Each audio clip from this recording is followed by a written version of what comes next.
classic 1911 45 ACP. All right, I see you. Ooh, that's really heavy.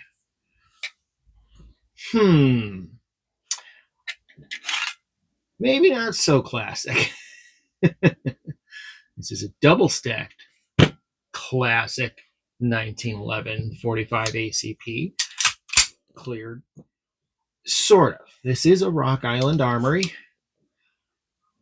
M1911 A2FS. So a high capacity, double stacked 45. Metgar mags carries 14 plus 1. 14 plus 1 rounds of 45 ACP. Sure. So I actually bought this one with the intention of doing a lot of work to it. I wanted to create more of a tactical version of a 45 ACP. I happened to be at a local gun show, and a gentleman there who does a lot of gunsmithing here locally had this one, and I was talking to him like I was looking for a double stacked 45. I wanted something with higher round count. He goes, "Oh, well, I got this." I'm like, "Yeah, but I really want to do some work to it." He's like, "Oh, I could do anything you want." I was a little dismayed there was no tack rail on it because it was really one thing I wanted to go with. He's like, "That's something we can add later, no problem." He talked me right into it. And I got the gun from him. Let him keep it. I wanted him to start off. He just did a quick Wilson Combat, some trigger internals, left the trigger, changed a couple little things internally, said he did a trigger job. It's okay. It's got a really short wall, really good break.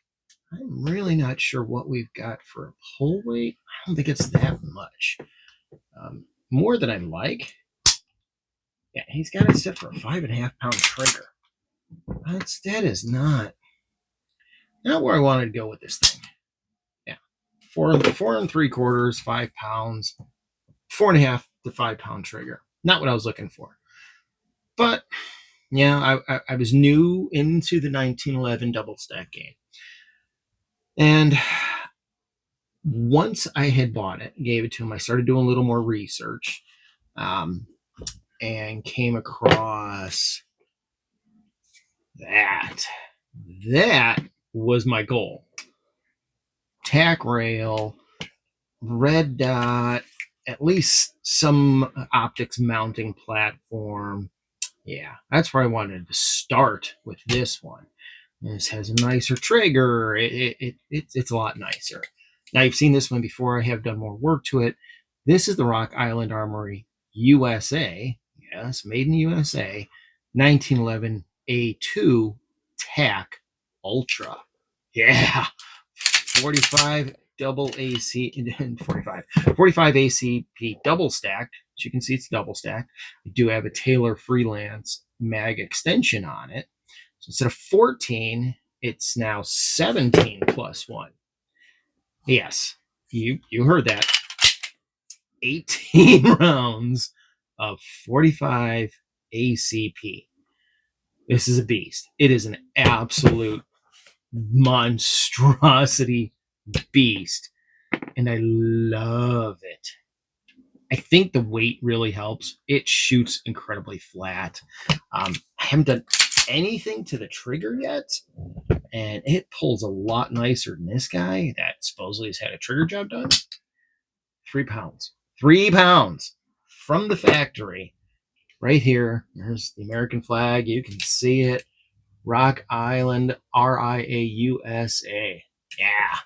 Oh, she is just a beast. I think I need to do a little bit of a feed ramp polish on it. It does have some feed issues. I'll put a video up of that. I was at the range trying to run a bunch of different ammo, and I kept having a lot of failure to feeds.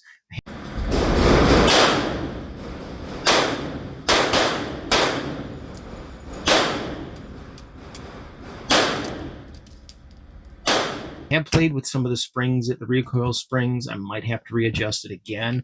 I had a lighter one in there than it's in here now. and I really had a lot of failure defeats. So I went up a notch, and it was working, and now I'm having issues again. So I'm gonna have to play around with that a little bit.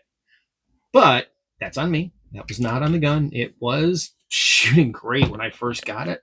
I just wanted to try out a little bit lighter recoil spring, and yep, that's on me. I have upgraded the grips on it. Really nice blue G10 scales. They feel great. A lot of grip on them. You can see there's a lot of texture built into them. Holds great. A lot of texture back here. There is nothing up here. There are straight lines. It would have been really nice to have this same texture pattern up here, maybe a little bit on the trigger guard. It's non-existent, but it's so heavy, you don't get a lot of recoil. It just sits there in your hand, and lead comes out the front of it. That's it. um, yeah, it does have the Surefire on it, the X300.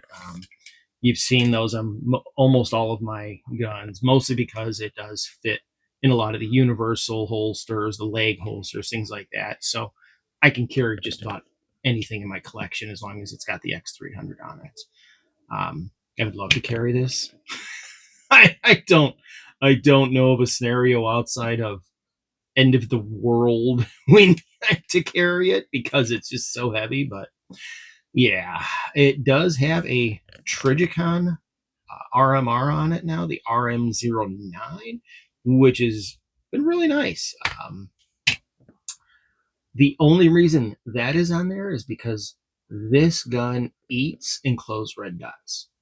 It has already destroyed a Steiner MPS. I don't know if I have videos of that anymore. It has also destroyed a Gideon Optics Mediator, old version, not the newer version.